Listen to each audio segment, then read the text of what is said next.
अस्सलाम वालेकुम नाज़रीन, आप यूट्यूब चैनल देख रहे हैं। मैं इमरान खान हूँ। सबसे पहले मैं बाकी खबरों की तरफ आने से पहले पाकिस्तान तहरीक इंसाफ के लिए एक ताज़ा हवा का झोंका है। अदलिया के हवाले से कुछ खबरें आपके साथ शेयर करूँगा और उसमें एक खबर तो ये है कि कादी फ़ायद ईसा साहब की एक्सटेंशन का मामला इतना आसान नहीं होगा। और वो क्यों नहीं होगा वो मैंने कुछ खबरें इकट्ठी की हैं, मैं आपको अगले व्लॉग में बताऊँगा। अभी कुछ और चीज़ें आपको बताऊँगा, लेकिन शाहिद अफरीदी साहब को और मुझे लेकर, हालांकि मैंने एक ट्वीट किया, उन्होंने एक ट्वीट किया, फिर मैंने एक ट्वीट कर दिया और थोड़ा सा हार्श था। लेकिन मामला ये है कि बहुत सारे लोग उसको ऐसे पोर्ट्रे कर रहे हैं सोशल मीडिया के ऊपर। मुख्तलिफ टीवी चैनल्स ने अपने जो सोशल मीडिया के अकाउंट्स हैं वहाँ से ऐसे चलाया कि शाहिद अफरीदी वर्सेस इमरान रियाज। बहुत सारे हमारे जो दोस्त यूट्यूब के ऊपर अपनी वीडियोस बनाते हैं या वीलॉग्स करते हैं, उन्होंने भी ये किया कि शाहिद अफरीदी वर्सेस इमरान रियाज। तो भाई कोई कंपैरिजन बनता ही नहीं है। हो सकता है कि ऐसा वो थंबनेल लगाने से लोग उसको देखें ज़रूर, लेकिन मैं इमरान रियाज यहाँ पे बैठ के कैटेगोरिकली कह रहा हूँ कि मेरा और शाहिद अफरीदी का किसी किस्म का कोई मवाजना नहीं बनता। ज़मीन आसमान का फ़र्क है। शाहिद अफरीदी बहुत बड़े हीरो हैं, वो पाकिस्तान क्रिकेट टीम के अंदर खेले हैं। हर नौजवान खिलाड़ी का ये ख्वाब होता है कि वो पाकिस्तान टीम की तरफ से खेले। शाहिद अफरीदी की बहुत बड़ी फ़ैन फॉलोइंग है। वो पाकिस्तान टीम को मैचेस जिता चुके हैं अपनी बॉलिंग के ज़रिए से, अपनी बैटिंग के ज़रिए से। इंडिया के खिलाफ जो उन्होंने मैच जिताया था, तो मैंने अपने कज़न्स को सबको कहा था कि आज के बाद इसको 7 खून माफ़ है, जब लगातार छिक्के उनके स्पिनर को मार दिए थे। मुझे आज भी याद है। और वो हर शॉट के ऊपर हमारा दिल धड़कता था कि पता नहीं कैच ही ना हो जाए। लेकिन शाहिद अफरीदी साहब जो हैं वो एक स्टार हैं, एक हीरो हैं। मेरा उनका कोई कंपैरिजन बनता ही नहीं है। बहुत फ़र्क है। मैं अपना काम करता हूँ, वो कौमी हीरो है और लोगों के साथ जो है वो उनका एक बड़ा ज़बरदस्त रिलेशन है। ऊंच नीच आती रहती है और उसकी वजह देखें, मैं सिंप्लीफाई और ज़्यादा कर देता हूँ। जब आप अपने आप को न्यूट्रल कहते हैं ना और फिर आप एक साइड पे जुल्म के खिलाफ चुप रहते हैं, मजलूम के खिलाफ बोलते हैं और जालिम के खिलाफ आप चुप रहते हैं, तो फिर आप अपने आप को न्यूट्रल नहीं कह सकते। आपको ये कहना पड़ता है कि मैं इस साइड पे खड़ा हूँ। लेकिन जब आप न्यूट्रल कहते हैं तो फिर ये बड़ी लीथल है आजकल की यूथ। ये फिर जान जाते हैं कि ये हमारे साथ 2 नंबरी हो रही है, तो फिर वो अटैक। बहुत सारे क्रिकेटर्स हैं जिन्होंने एहतजाज नहीं किया, या इमरान खान के ऊपर जब उनकी पार्टी पे या उन पे जुल्म हुआ या गोलियां लगी या उनको गिरफ्तार किया गया, तो वो लोग नहीं बोले, उन्होंने इस पे एहतजाज नहीं किया, उन्होंने इसके ऊपर बात नहीं की। लेकिन लोगों ने उनके ऊपर अटैक नहीं किया। देखिए ना, बहुत सारे क्रिकेटर्स हैं जिनके ऊपर अटैक नहीं किया लोगों ने, हालांकि उन्होंने कुछ भी नहीं बोला। उन्होंने भी इमरान खान का साथ नहीं किया जैसे शाहिद अफरीदी ने नहीं दिया। लेकिन मामला यह है कि वो बाकी मामलात के ऊपर भी चुप रहे। अपने आप को न्यूट्रल कह के जो जुल्म करने वाले हैं उनके साथ खड़े हो जाना और जो मजलूम है उसके ऊपर तनकीद करना, ये पाकिस्तान की यूथ बर्दाश्त नहीं करती। ये वजह ये है जिसकी वजह से अटैक आता है। अगर खामोश रहते शाहिद अफरीदी साहब, तो देखें वो हमारे हीरो हैं और वो रहेंगे क्रिकेट के मामलात में, बाकी मामलात में वो जो काम करते हैं गरीबों के लिए, मैं बहुत प्रेज करता हूं उनको। लेकिन ये जो मामला है जहां पे वो ये साबित करते हैं कि मैं न्यूट्रल भी हूं और इमरान खान को वो जहां दाव लगता है वहां गलत कह देते हैं, और जहां दाव लगता है वो पीडीएम को जो जुल्म करके आए, मैंडेट चोरी करके, उनको कहते हैं ये ठीक है। तो जब वो ये कहते हैं और अपने आप को न्यूट्रल साबित करने की कोशिश करते हैं, तो फिर उनको एक साइड लेनी चाहिए। जैसे बहुत सारे और लोग साइड लेते हैं, जाकर अपनी साइड पे खड़े होते हैं और अपना मौक़िफ़ पेश करते हैं, तो उनके मौक़िफ़ का एहतराम किया जाता है, इख्तलाफ भी किया जाता है और एहतराम भी किया जाता है। लेकिन जब आप ये कहते हैं कि मैं किसी की साइड पर भी नहीं हूँ और फिर आप दाव भी लगाते हैं, तो फिर ये तो होता है। अदलिया के अंदर से ना कुछ खबरें हैं, मैं आपके साथ शेयर कर देता हूँ। हसनात मलिक साहब हैं, एक बड़े सीनियर जर्नलिस्ट हैं, उन्होंने एक इंटरव्यू दिया, उसमें भी उन्होंने ये बातें की हैं।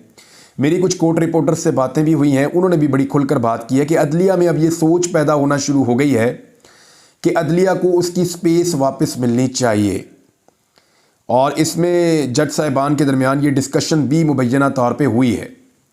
और जो अब फैसले सामने आना शुरू हुए हैं और जिस किस्म की डेवलपमेंट्स अदालतों में हो रही हैं, स्पेशली सुप्रीम कोर्ट में, इस्लामाबाद हाई कोर्ट में और लाहौर हाई कोर्ट में, उससे ये पता चलता है कि जजेस को इस बात की बिल्कुल परवाह है कि चंद चीज़ों की वजह से या गुज़िश्ता 1 साल 2 साल के अंदर जो कुछ हुआ उसकी वजह से अदलिया की क्रेडिबिलिटी को या अदलिया की जो अपनी स्पेस है उसको नुकसान पहुंचा है।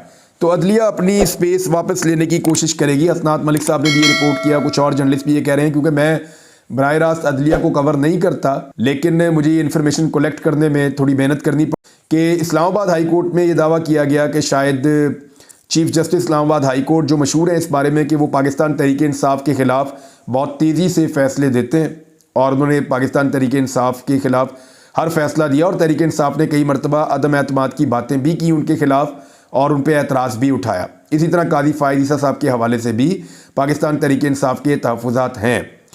अब इस्लामाबाद हाई कोर्ट के हवाले से यह दावा किया गया कि जो 8 जजेज़ हैं उनमें से 7 एक तरफ हैं और एक जो चीफ़ जस्टिस हैं वो अकेले एक तरफ हैं। इस किस्म का दावा सामने आया, लेकिन चीफ़ जस्टिस का रोल बहरहाल बहुत बड़ा होता है।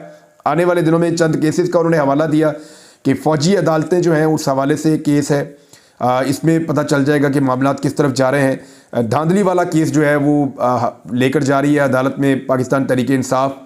यहाँ पे जजेस क्या करते हैं। फिर मखसूस नशस्तों वाला मामला है वो सुप्रीम कोर्ट में पाकिस्तान तहरीक इंसाफ लेकर जाना चाहती है।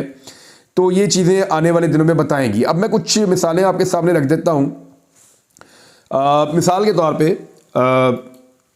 यहाँ पे मेरे पास खबर मौजूद है, मैं आपके साथ शेयर कर देता हूँ। जो कुछ भी हसनात मलिक साहब ने कहा, मैंने कुछ और सहाफ़ियों से जब बात की तो उन्होंने इस बात की तस्दीक की। उन्होंने ये चीज़ें तकरीबन इससे मिलती जुलती हो रही हैं। काजी फ़ाइज़ ईसा साहब का पूरा फोकस माजी की एस्टेब्लिशमेंट पर है। मौजूदा एस्टेब्लिशमेंट के हवाले से वो बहुत मोहतात हैं, ये हसनात मलिक साहब ने कहा।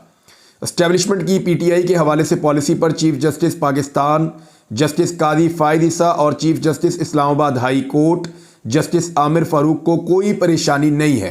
हसनात ये थी चाहे ट्रायल को दुरुस्त करार देते। हसनात मलिक साहब ने कहा। Lahore high court full court meeting में एक जज ने सवाल उठाया कि पीटीआई की खवातीन कैदियों को जमानतें क्यों नहीं दी जा रही। कुछ जजेस ने इनके इस मौक़िफ़ को सपोर्ट किया और कुछ ने मुखालफत की। अदलिया के अंदर एक बहस शुरू हो चुकी है कि बस बहुत हो चुका, हमें अपनी खोई हुई स्पेस वापस लेना होगी। हसनात मलिक साहब ने रिपोर्ट किया। वो ये कहते हैं कि इस्लामाबाद हाई कोर्ट के जजेस में भी केसेस की तकसीम पर बहस हो रही है। इस्लामाबाद हाई कोर्ट के चीफ जस्टिस एक तरफ हैं और बाकी 7 जजेस दूसरी तरफ हैं। जजेस की तौहीन के नाम पर सहाफ़ियों को जारी होने वाले नोटिस पर सुप्रीम कोर्ट के जजेस ने सवालात उठाए और एतराज़ किया कि हमारे नाम पर ऐसा क्यों किया गया। अदलिया के अंदर से आवाज़ें उठना शुरू हो गई हैं कि हमें अपनी खोई हुई साख को बहाल करना होगा। ये हसनात मलिक साहब ने रिपोर्ट किया। बज़ाहिर नज़र आ रहा है कि अदलिया पर 8 फरवरी के नताइज का असर हुआ है। यानी अदलिया को यह समझ आ गई है कि पाकिस्तान के लोगों ने जो फैसले अदलिया से आए हैं उनके खिलाफ वोट डाल दिया है। यानी अदलिया से इमरान खान साहब को इतनी सारी सजाएं हुई, 31 साल की तो उनको जेलें हो गई हैं। इसके बावजूद पाकिस्तान के अवाम ने इमरान खान के हक में वोट डाला और 8 फरवरी को इस मुल्क में जो कुछ भी हुआ वो दीवार के ऊपर लिखा हुआ है। लगता है अदलिया ने उसको पढ़ लिया है और उनको ये समझ आ गई है, इसका असर हुआ उनके ऊपर और इसके नतीजे में बहुत सारी तब्दीलियां हो रही हैं अंदर अंदर। लेकिन नीचे बहुत तब्दीलियां हैं, बहुत फ़र्क आ चुका है। जजेस ने सवालात उठाना शुरू कर दिए हैं। हो सकता है कि काजी फ़ाइज़ ईसा एस्टेब्लिशमेंट या हुकूमत की बजाय पीटीआई को सबसे बड़ा मसला समझते हों। ये भी हसनात मलिक साहब ने कहा। बहुत से लोग कहते हैं कि शायद काजी फ़ाइज़ ईसा साहब के डीएचए और शोहदा के हवाले से रिमार्क्स पर एस्टेब्लिशमेंट नाराज़ हो, लेकिन मेरा नहीं ख्याल कि एस्टेब्लिशमेंट इन रिमार्क्स पर नाराज़ होगी, क्योंकि एस्टेब्लिशमेंट का मेन कंसर्न पाकिस्तान तहरीक इंसाफ है और पाकिस्तान तहरीक इंसाफ के मामले में काजी फ़ाइज़ ईसा ने रियासती बयानिए और अमल को किसी तरह से मुतासिर नहीं किया। ये पाकिस्तान तहरीक इंसाफ को जो रिलीफ उमर ता मदयाल साहब के दौर में मिल रहा था वो काजी फ़ाइज़ ईसा साहब के आते ही बंद हो गया। ये भी हसनात मलिक साहब ने कहा। एस्टेब्लिशमेंट को असल में जिन चीज़ों पर कंसर्न है इन पर काजी फ़ाइज़ ईसा मुकम्मल खामोश है, बावजूद इसके कि इमरान खान ने इनको लेटर भी लिखा था। हसनात मलिक साहब ने कहा। एक ख्याल यह भी है कि एस्टेब्लिशमेंट पीटीआई की अंदरूनी लड़ाइयों के बाद अब मुतमईन है कि इनको अदालतों से छोटा मोटा रिलीफ मिल भी जाए तो कोई मसला नहीं होगा, क्योंकि पीटीआई अंदरूनी तौर पर उलझ चुकी है। अब ये कोई मौसर तहरीक नहीं चला सकते। अच्छा, इस्लामाबाद हाई कोर्ट के 7 जजेस जिनमें justice Mohsin Akhtar Kiyani, justice Mian Gul Hassan Aurangzeb, justice Tariq Mehmood Jahangiri, justice Babar Sattar, justice Ejaz Ishaq Khan, justice Arbab Mohammad Tahir और जस्टिस समन रिफत इम्तियाज हैं हुई। ये भी आप याद रखिएगा, ये मैं आपको इंफॉर्मेशन कहीं और से लेकर बता रहा हूं। और जिनको नहीं मिलने दिया गया, एक्सेप्ट होने के बावजूद जिनको इजाज़तें मिल गई 100%, और जिनको नहीं मिलने दिया गया, अदालती हुक्म के बाद इन पर जवाब तलब किया गया और फिर इंदिया दिया गया कि जेल इंतजामिया के खिलाफ तौहीन अदालत की कार्रवाई होगी। वो जेलर ने गैर मशरूत माफ़ी भी मांगी है। जस्टिस बाबर सत्तार ने डीसी के एमपीओ जारी करने के इख्तियारात को ही कलअदम कर दिया था। ये भी इसकी एक मिसाल है। यानी जो जस्टिस आमिर फारूक साहब कर रहे हैं उसको तकरीबन जो बाकी जज साहिबान हैं वो उससे इत्तफाक नहीं कर रहे। ये एक सिचुएशन पैदा हो गई है इस्लामाबाद हाई कोर्ट में मुबैना तौर पे इन रिपोर्ट्स के मुताबिक। जस्टिस बाबर सत्तार ने तौहीन अदालत में डीसी इस्लामाबाद को 6 माह, एसएसपी ऑपरेशंस को 4 माह और मुतलका एसएचओ को 2 माह की सजा सुनाई थी। और एक और चीज़ यह है कि इमरान खान के जो जेल के ट्रायल के खिलाफ एक दरखास्त आई थी, चीफ जस्टिस ने जेल ट्रायल को दुरुस्त करार दिया था, जबकि जस्टिस मियां गुल हसन औरंगजेब और जस्टिस समन रिफत इम्तियाज ने उनका यह हुक्म कलअदम करार दे दिया था जेल ट्रायल वाला। बाद में वो जेल ट्रायल ही हुआ था, लेकिन वो नई शराइत के साथ नए तरीके से हुआ था। इसके अलावा एक और चीज़ भी हुई थी कि जो साइफर का है इन कैमरा ट्रायल जो है उसका किया जाए, उसको भी कलअदम करार दिया था बाद में जजेस ने। तो इस तरह ये बात अब नज़र आ रही है कि जो जजेस की अक्सरियत है वो 8 फरवरी पे नवश्ता दीवार पढ़ने के बाद वो ये बात समझ चुके हैं कि पाकिस्तान की आवाम के अंदर उनके फैसले वक़्त खो देंगे, या पाकिस्तान की आवाम के अंदर अदलिया की जो अहमियत है वो नीचे चली जाएगी और उनकी साख ख़राब हो जाएगी। और उसको बहाल करने के लिए ज़रूरी है कि अदलिया अपनी स्पेस को वापस ले और बग़ैर दबाव के आज़ादाना तौर पे खुलकर फैसले दे। और अगर ये खुलकर फैसले आना शुरू हो जाते हैं तो फिर इमरान खान साहब ज़्यादा देर तक कैद नहीं रह पाएंगे, इमरान खान साहब बाहर आ जाएंगे। उनको ज़्यादा देर तक अंदर रखना, फिर उजलत वाले ट्रायल थे, गलतियों से बने हुए ट्रायल थे और केसेस की नौयत भी आपके सामने। मिसाल के तौर पे इमरान खान साहब के खिलाफ एक बड़ा खौफनाक केस आज से 1 साल पहले दायर किया गया था। आपको मैं बताऊंगा तो आप हैरान हो जाएंगे कि वो केस किस बंदे ने दायर किया था। एक बहुत बड़े मुनसिफ हैं पाकिस्तान के, बहुत बड़े मुनसिफ, उनके दामाद के ड्राइवर ने केस किया हुआ था और जिन वकीलों के थ्रू केस किया हुआ था वो करोड़ों रुपए की फीस लेते हैं।